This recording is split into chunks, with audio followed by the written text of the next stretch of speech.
because I was in Florida. I probably should have, but yeah, we are back. I've been working on the charger once again. I got brake lines for it. They were wrong again. So I'm just going to end up using the ones that I made. I actually went through and remade them again just so they were like perfect.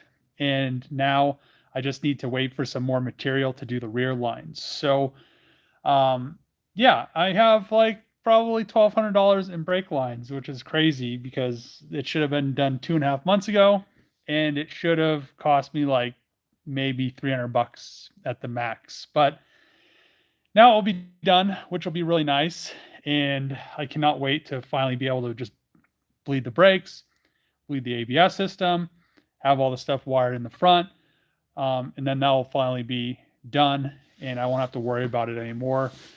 Other than that, I went to help my friend Chris out I helped him in Florida. We drove a car back. Then I helped him at his house in Alabama to try to get his BRZ running. But the guy that sold him the engine for the BRZ, it was, there's a video. It was just a waste of money, a waste of time. It was kind of bad because we weren't sure what we were going to do, but he wanted to sell the car here. So I was planning on driving the car back, and then I had to get a plane ticket because the engine had a knock, which was kind of unfortunate. So at least we got really good at swapping those engines. We could like swap one of those engines out in like 30 minutes, which isn't that bad. I was pretty good at swapping SRs, about that quick. So get them in and out in about like 30, 45 minutes, which is pretty quick for an engine swap. Plus, you're not really wiring anything. You're just plugging everything back in, and all the fuel lines go in really easy. But, it was a fun time. Just a little change up from being stuck at the junkyard working on the charger for like the last 2 years. So, like I said previously, I'm probably going to do more of that. So next week, I'm going to go to Tucson to help Sarah with some stuff. She's like body working her Toyota. I'm going to go down there and help her with that. Probably be down there for a few days. I don't think I'm going to stay too long, and then come back. And hopefully by the time I come back, I have some more parts to finish up the charger. I'm waiting on a few fittings for the fuel system. But other than that, and other than the drive shaft that still isn't here for the front, she's very close. I thought my order went through for some U-joints for the steering shaft, but I ended up just getting the steering like shaft piece, and the U-joints never came. So I called the company Friday and I asked them what happened, and they said the order just didn't go through because they're updating their website. Because when I looked today, their website was totally changed, totally different. So, and it was weird because it just charged me for the steering shaft and not the U-joints. I don't know, but those should be here this week, which will be nice. And then I can get the steering shaft 100% done, fuel lines 100% done. The fuel lines I'm going to have, I'm going to cut them, then I'm going to send them off to be crimped.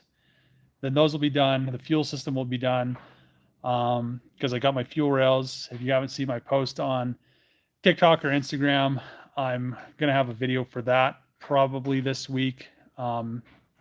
Putting the fuel rails on, getting everything with the fuel line set up, using all the new Earl's Flex line, and it should look pretty good and perform a lot better than everything that's currently out there in the market, because it's just crazy at how expensive Hellcat fuel systems are, and they're all just like Dash 8 and all like small, super small like stuff that really isn't capable of. I mean, people make a lot of power with the fuel rails, but they're not really set up to make over 1,000 like 8-an. I think the max of 8-an fuel line is, I think like 1,000 is pushing it, and people are making like on 8-an fuel rails, they're on Hellcats, they're making like 1,500, which might be an underlying issue why a lot of people's stuff blows up. But I should never have any fuel starvation issues or any fuel issues,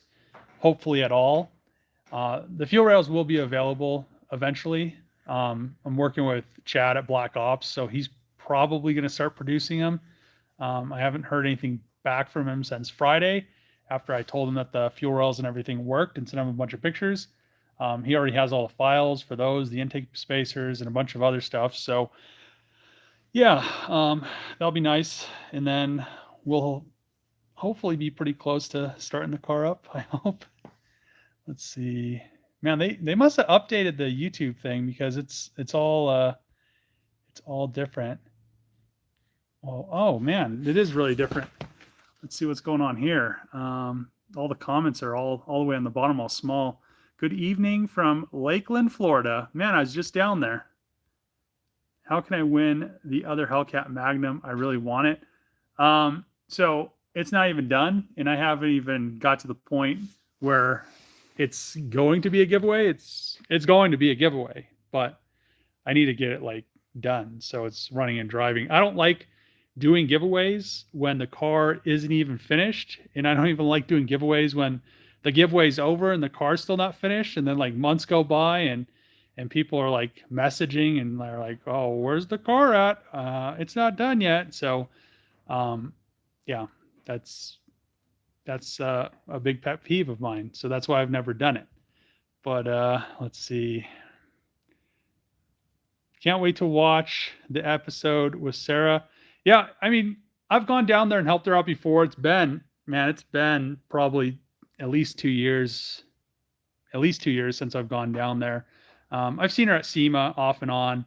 She came down here for the Pikes Peak Hill Climb and we hung out. And yeah, just be something else to do. It'd be pretty fun. I mean, there's just so much you can do working on one car continuously and then getting like parts that don't fit that car continuously. Like the brake lines, I just got another set of them. They don't fit. So I just decided to use the ones I made, but just not getting parts, getting parts that don't fit. And, that's 2.5 months of doing brake lines that I could have done in like 2 days. But, a subscriber mentioned a company and I was like, and the company's, they're helping out and they're trying to get this stuff done. But it just, at this point, it's just so much time, so much money, and then so much time that is money in the car not being done. So it's just complicated. So I'll just do them. They'll be done. Won't have to worry about it anymore. But yeah, it's just one of those things. It'll be nice to it's just nice to break it up. So I'm not just coming down here every day. I've never liked like super repetitive stuff. And yeah, that's pretty much what I've been doing for like the last 2 years. Let's see. Are we talking Hellcat Magnum? Yes. Let's see. Thanks for the great content, Dave. Thanks for watching. Yeah, he said he was putting that in the red Magnum. Yep. I'm also going to use my the fuel rails that I designed on the red Magnum as well. I have a smaller pulley. It should, I really don't need those big fuel rails on it, but it should make like 850 wheel, which will be nice. It'll be like a little bit more peppy. Plus, for some reason, when I had the scat pack swap in the Magnum, it, the original red Magnum, it didn't feel faster than a Hellcat. It just felt different. It was, it didn't have any wheel hop like the Challenger does. It's just weird. It does. I can't quite explain it, but I think the inner structure for the hatch, since there's more of it, I feel like it gave the car a lot more rigidity. So when you're racing it or drifting it, it just felt more, I don't know, it just felt more dialed in for some reason. I don't know how to explain it, but yeah, from the Challenger to the Scat Pack Swap Magnum, it was like night and day going to the drags. It just, the Magnum hooked up. The Challenger, for some reason, always, wanted to like wheel hop down the track. So I can't wait to have like 850 horse in that red Magnum. And then I won't have to worry about the blue Magnum hooking up because it's all-wheel drive. So that thing's just going to, I'm not probably gonna run slicks on it. I'm probably just gonna run some like mildly sticky race street tires. But the reason I want to do that is so I don't end up breaking anything, which I don't think it will. But slicks, there's no forgiveness with slicks. So let's see. When is it finally getting done? Probably when I stop trying to order stuff from companies and I just do everything myself. What's up, Dave? Not much. What's going on? I'd take a Scat Pack Magnum. They're fun. What kind of Toyota she got? I think it's an older Corolla. She's doing all like I think a couple days ago she did like the lead work in it, so it will it's already pretty straight. So the body work isn't going to be super difficult. I think we'll probably be able to bust it out. I think there'll be like 4 of us there, probably in like a day or 2, which will be nice. Old Celica and making it into a rad version of what Toyota could have made. Yeah, exactly. I'll have to wait for the video to see it. Which video? I envy anyone who tackles the current muscle car stuff, but I'm too old school for the new stuff. Give me square body Silverado or K5 Blazer 4-barrel, no electrical stuff to fight. I'm happy. I mean, the electrical stuff, I mean, there is a lot of electrical in the newer cars, but it's not really that difficult if you know how to read wiring diagrams, and it's all pretty straightforward. I don't like sometimes how they run wiring, because sometimes they like run it around the car and it doesn't make sense. But for the most part, it's pretty simple to troubleshoot stuff as long as you know kind of how to read wiring diagrams and how to use a power probe or a volt ohm meter, or an oscilloscope. So let's see. I wish this stuff wasn't so small on the bottom now. I'm trying to have my brother wire a supercharged 2005 X-Type R Jaguar to install in my 2005 XJ8 Jaguar, and he doesn't know if the wiring configuration will match. Any suggestions? The first thing I'd do is I'd pull up like the wiring diagrams between both of them. I don't know. It should work, but the other thing is Jaguar never really had good wiring to begin with. So, I mean, it's probably going to be very similar. I don't see why, same year, from an 8 to the R, I don't see why there'd be too many differences, because Jaguar is kind of cheap. So I think they'd kind of use a lot of the similar wiring harnesses, kind of like Dodge does. But even Dodge does weird stuff with their wiring harnesses. They have like a million different wiring harnesses where they could just have like one. So it could be its own wiring harness, which would be kind of weird. And another thing you could do is just take the wiring harness from the donor car and put in the car you're putting the other engine in. That's pretty simple too. Let's see. How familiar are you with doing body work with lead? Because to work it, I've seen it be filled and not DA sanded. So I've never really done any lead work. I have all the tools to do it. I guess I bought all the stuff to do like the lead-free lead work, but it doesn't seem like it'd be too crazy difficult. It looks like you pretty much have to heat it up. You have to get it to flow, kind of like when you're soldering wires. So you want it to flow. You want it to, then you like pat it down with like this wooden spatula, and you kind of smooth it out as smooth as you can get it. And then you want to then you use like a file to kind of smooth it out more. And I think you just keep filing it down. And then I think you can hit it with a DA after you knock all the high spots down. Just kind of like what you do when you're doing body work with filler. You're going like 40 grit, then you're going to like, 80, 120, 240, et cetera, et cetera. So um, I don't think it'd be too difficult, but I've never really messed with it. I know if you're applying body filler over it, which she said that she was going to epoxy prime everything before I got there. So she wanted that to sit for a few days. But I know it's all going to be sanded. You don't want to just, like lead something and then spray epoxy primer over it because it's not going to adhere. You could probably spray some etching primer on it, but I still don't think, it'd be like a maybe it might do that, but you're going to sand it anyway to get it to the correct shape. So once you have it sanded, I don't think there's going to be any issues. And most of the new stuff's lead. I don't think very many people still use the lead stuff because they have pretty much the same substitute and it doesn't, it's not as toxic. I live in Colorado Springs and I've been dying to see the project in person. Well, I mean, I'll be driving it around eventually.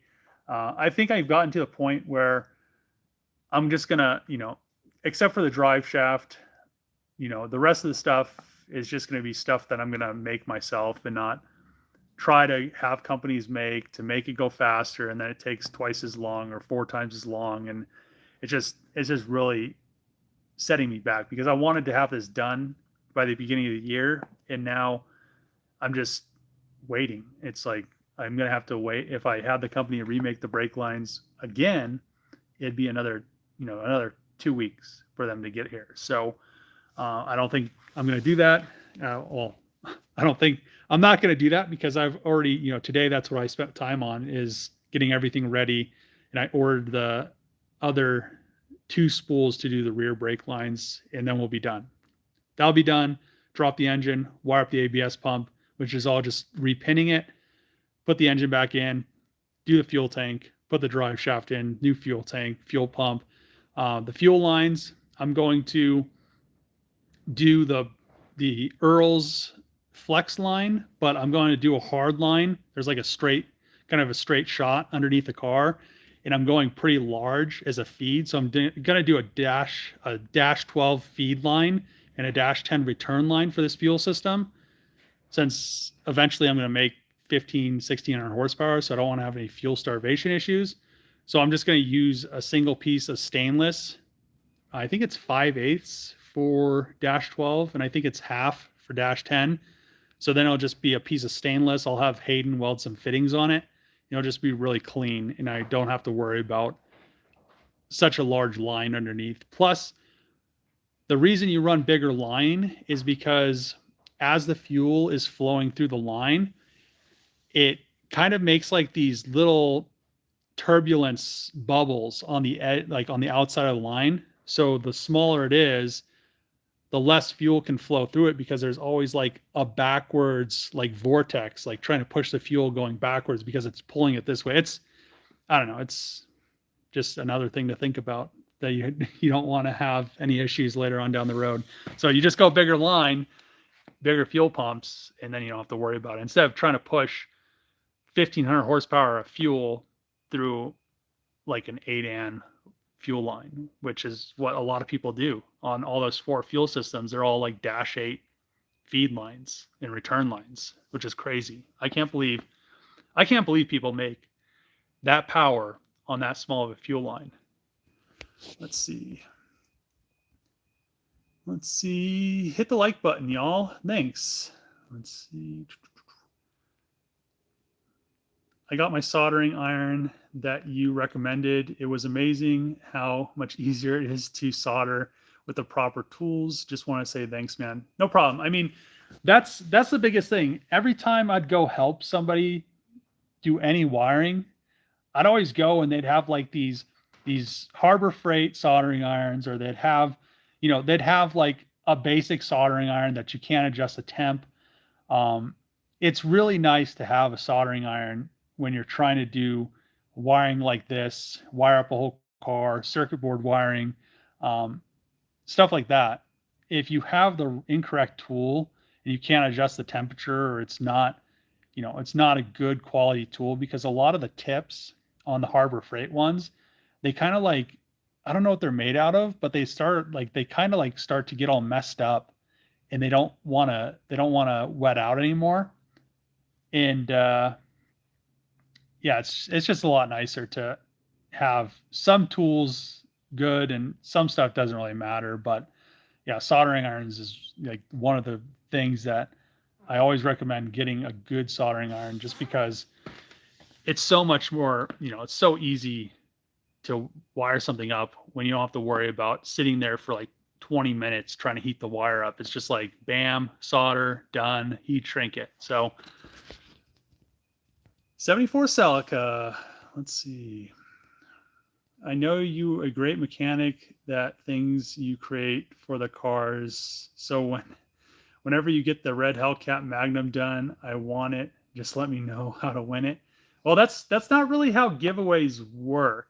It might be how some people's giveaways work, but I like doing honest stuff. So, but it will be a giveaway on it, so it'll just be a chance to enter and win. What's up, man? Not much. What's going on? What's the hardest part about builds? The downtime hurt. That's the hardest part about builds. The downtime. Yeah, I mean the hardest part is, so it's just crazy. So I'd say 3 years ago, or like 4 years ago now, before everything happened, whatever, 2019, you could order stuff and you could get parts on time. They would come, they'd be the correct part. You could call places, they'd actually answer their phone and like act like their job mattered. But now you try to call places. Like a good example is when Chris was trying to order parts for the Subaru. We were calling like Subaru dealerships and Toyota dealerships in town locally. They wouldn't answer the phone. They'd pick up, they'd hang up. They'd be like, oh, we can't get those spark plugs. And then we'd call another dealership, and then that dealership had spark plugs, or that was a tranny filter. So we're looking for the spark plugs from O'Reilly. I looked it up online because Chris was like, nobody in town has these spark plugs. So I looked up O'Reilly online, and I was like, this O'Reilly right here says they have 6 of them in stock. So he calls this other dealership that's closer to us to see if they'd order them in. So we didn't have to drive, I think it was like 30-ish minutes away to go get them. And the guy's like, we can't get those. And Chris is like, it says online that you can have them at 4:30. And the guy's like, no, we can't. So we just drove up to get the spark plug. It was just crazy. It's just like weird. It's like not just a few companies that do this. It's almost like every single company doesn't, like, the people that work there take no responsibility for like anything. And there's a few companies that I work with and they do a great job. But most of the time, like the drive shaft company, I ordered that drive shaft. I ordered both the drive shafts at the same time. The first one took 8 months to come. The other one, it's been however long. It's been like a year and a half now. I've been waiting on this front drive shaft. The only reason I haven't canceled the order is now I have one drive shaft from the company, which it's really good quality, but I don't want to go and get a different drive shaft from another company that's like a totally different thing. I don't know. It's just, this is a good drive shaft. I guess I'm just going to have to wait. They use all the good, the correct stuff that you use. But why does it take almost 2 years to make a drive shaft? It doesn't make sense. So, plus nobody calls for updates. It's just, that's another thing. It's just weird that you order something, you pay them for something, and then it's 8 months, year and a half, almost 2 years, and you don't get like updates, like update every like 4 months, 6 months. Like, oh yeah, man, we almost have everything.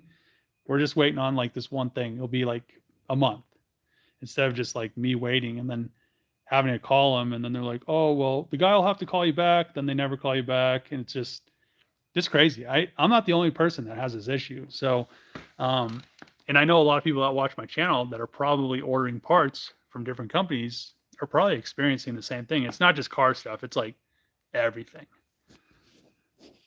Let's see. Have you ever thought of making a Hell Camino Hellcat Challenger? I actually That's almost what I was gonna put this swap into. I have that spare scat pack shell.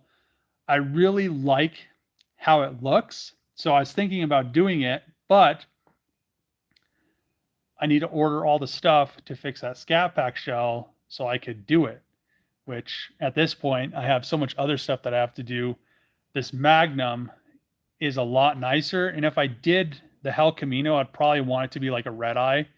So I'll do this red Magnum, do a giveaway, then buy like a red eye Challenger or something, and then do maybe a Hell Camino. I think it'd be cool. Let's see. You're doing a great job. Keep it up. Thanks. Let's see. There's a bunch of unique cars in Forza Horizon games. I think they might be interested in the Hellwagon. I mean, they might. I don't know what they would. I know there's a lot of YouTuber cars on Forza. I just don't know how. I think people make them, and then I don't know how they make them. So, something's wrong. Something's wrong. So yeah, I don't know how they make them and put them on Forza, but that would be kind of cool. Greetings from New Zealand, Dave. Great looking new fuel rails. Thanks, Patrick. I think you should think about taking a break. You've been working too hard. Yeah, going to Florida and going to Alabama was nice. Just like a nice little breakup. I mean, I was still working on stuff, which was cool, but it was like different stuff. So it wasn't, and it's a lot easier to just fix a car. Like buy a car, get an engine, and fix it. It's not like crazy fabrication. You have to make every single piece of a car to make it work. And it's just so nice to just be able to, other than us getting the engine, it was bad, but just so nice to just be like, pull an engine out, put an engine in, everything bolts together. It's just super simple to just order stuff that just bolts together. Let's see. What's up with the Durango? That's another thing I'm waiting on something for. The wiring harnesses and paint. And the Pulsar GTR, I'm waiting on some parts and paint. So, yeah. But I'm probably going to spray the engine bay and the interior pretty soon. The Hoonicorn is nuts on Forza. I wonder, I mean, I'd have to get like a base to see how fast this thing is, I think. And then, I don't know. I mean, it'd be as fast as a Trackhawk, just with like a Trackhawk being way lighter. I'm here doing my iPad kid skills eating while watching this video. Oh, man. So, yeah, hopefully I mean, I'll be able to drive it without the front drive shaft, which will be good. I already have the rear, so that's good. The fuel tank, I have most of that stuff. Fuel lines, I have most of that stuff. So it's pretty close. I should have had it driving. I should have just done the brake lines myself.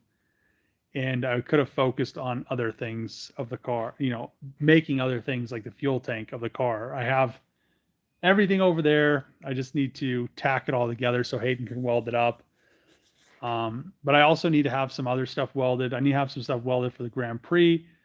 I might need to put a transmission in the Grand Prix. I was hoping to take the Grand Prix to LS Fest, but I need to find a transmission so I could get it to shift and then be able to take it, because right now it's just not doing what it should do. So yeah, hopefully I can get that thing fixed after I find a transmission, and we'll get the engine into the Magnum soon. I'm waiting on wiring harnesses for that because I ordered all the red eye wiring harnesses because I have the inner chiller. Hopefully the ECU that I have out of that 19 charger will work. I have charger harnesses for the interior that I have to just modify the stuff for the hatch. I'm going to keep all the active suspension on the other Magnum. I'll probably end up doing a bunch of adjustable AAD arms for that, a catch can, some other stuff, and I'm not sure which wheels I'm going to put on it. I was thinking the like the fat 5-spoke, not the wide body ones, because I don't think they'll fit under the stock fenders. But and I want to leave the stock fenders in the front and the rear. I just want it to be kind of like a sleeper Magnum, but be like an 850 horsepower sleeper Magnum, which will be cool. And yeah, I think I have everything for the cooling system. I have a radiator. I have the tranny cooler. Yeah, I have the fans. I have all that stuff. So that'll be easy. I have all the brake lines. So all I need is those wiring harnesses. I'm not sure what color I'm going to paint it. I was thinking of keeping it red, but painting it like that brighter red.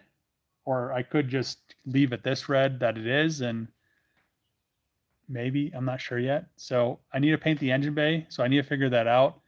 And hopefully that paint isn't like 8 months out. So I don't have to wait for that, because I want to get that done, get it painted, get the engine in it, get the transmission, get the exhaust done. I have the headers. I'm going to just do probably not straight pipe exhaust, but I'll do something with pretty straight pipe with some mufflers, not a factory exhaust. I have the inner chiller stuff. I have all the AC lines. I have the oil cooler and all the lines for that. So I think once I get the engine in the car in the wiring, I think she'll be able to start up. And then I have all the fuel system stuff. I'm going to use a factory fuel tank, so that's not going to be a big deal. So most of it will bolt in. I think I'm going to try to use a factory Magnum fuel tank, so I don't have to modify the filler neck. Let's see. How long do you think it's going to take to finish the Hellwagon? I'm not sure. I mean, I'm still waiting on parts for it. So are you running the stock Hellcat engine? It's the engine out of the Durango Hellcat. Do you think the Dodge Demon is worth it? The 170? I don't think so. I mean, there's so many other cars that I would buy before I spent the markup on it. I mean, it's just crazy how much they're being marked up. Let's see. Have you thought about doing the Gambler 500? I actually thought about doing it in that Subaru that I bought like 3 years ago, and then I just never did it. Just curious what you did with the FCRX7. So the FC is just sitting at home. I haven't driven it because the master cylinder went out on it, the brake master, and it leaked all the brake fluid out. But I have pretty much all the stuff. I just need to bring her down here, put her on the lift, and then I'm just going to make all new brake lines. And then I'm going to put a proportioning valve in, delete all that factory stuff out of it, and then she'll be good to go again until something else breaks. But for the most part, she runs and drives perfectly. And I've really just had like finicky stuff that's just from age of the car breaking instead of like big stuff so far. So hopefully I didn't just jinx myself. But I really want to do like an aftermarket turbocharger, but then I have to do a standalone ECU, so I could go MAFless, but then everything would be like super nice. Then I could get rid of that intake and the intercooler on top of the hood or on top of the engine, and it just make it a lot cleaner, a lot nicer, and should probably run a lot. I mean, she runs good, but should make a lot more power, so it should run better.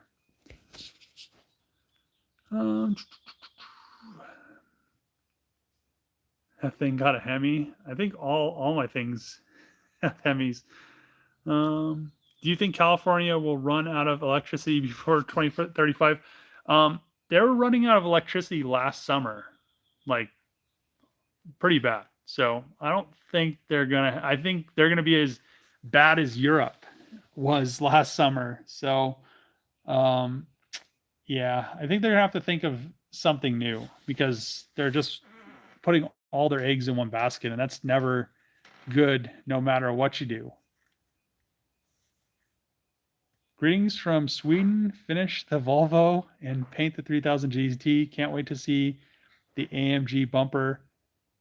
Favorite build. Thanks. I appreciate that. I actually picked up front coilovers for the V70R.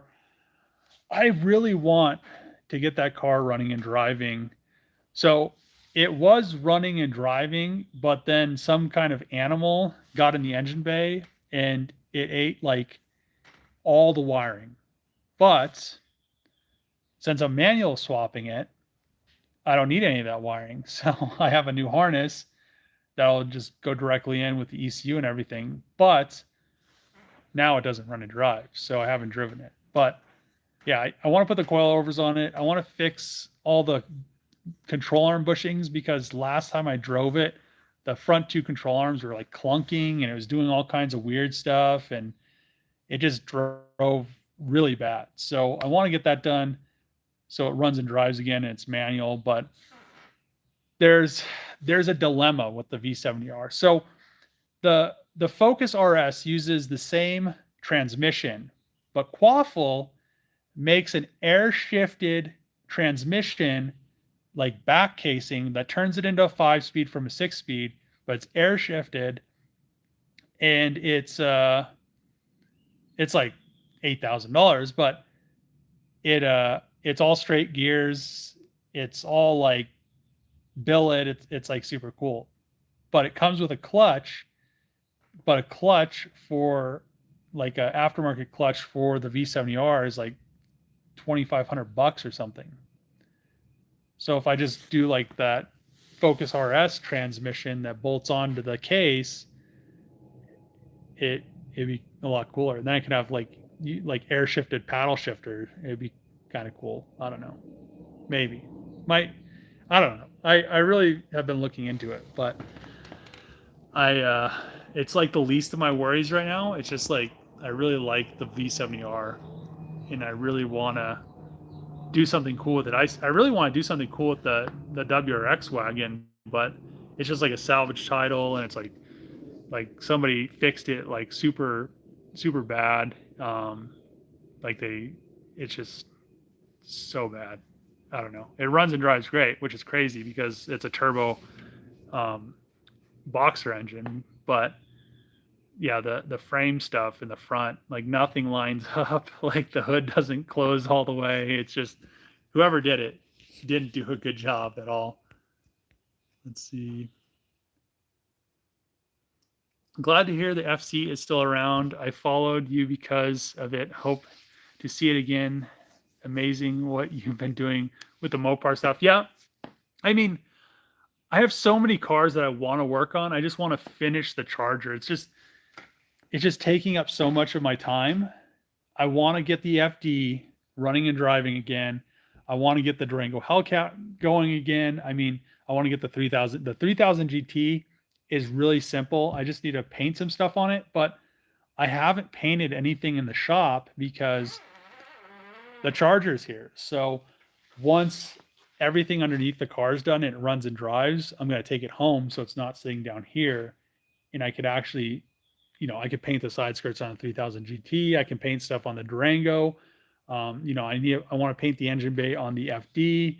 Probably going to end up doing some stuff to the FC. I'll probably paint the engine bay on the FC because I want to repaint the FC in Soul Red since it was already originally a red car.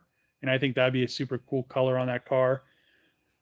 So get all that stuff done. But to do any of that stuff, I have to get the Charger done, which is really close, but at the same time, it's kind of far away. So, I mean, not too far away. I hope it's done in the next few months, which is totally doable, I think. So, other than the front drive shaft, I'll probably be waiting on that thing for a little bit longer, but I'll still be able to actually drive the car without it being all-wheel drive, but everything will be there except for the drive shaft in the front. Let's see. I've seen some V70R in Netherlands. They built the engine, but the 5-speed tops out too fast at 165-ish.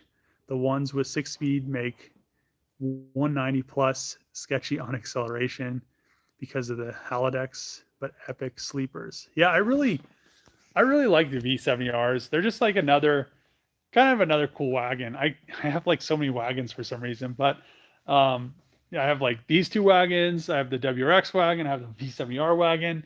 Um, but yeah, it's it'll be cool once a bunch of this stuff's actually done and running and driving, and I can kind of enjoy it a little bit more instead of just always working on it. So I think that'll be a lot of fun. But it's been 40 minutes and I need to head home so I could edit a video. Thanks for tuning into the Sunday live stream. I'm trying to do them every week, which sometimes it's a little bit, a little more, more difficult than others. But thanks for tuning in and see you guys probably tomorrow. I should have a video uploaded as long as my slow internet allows it.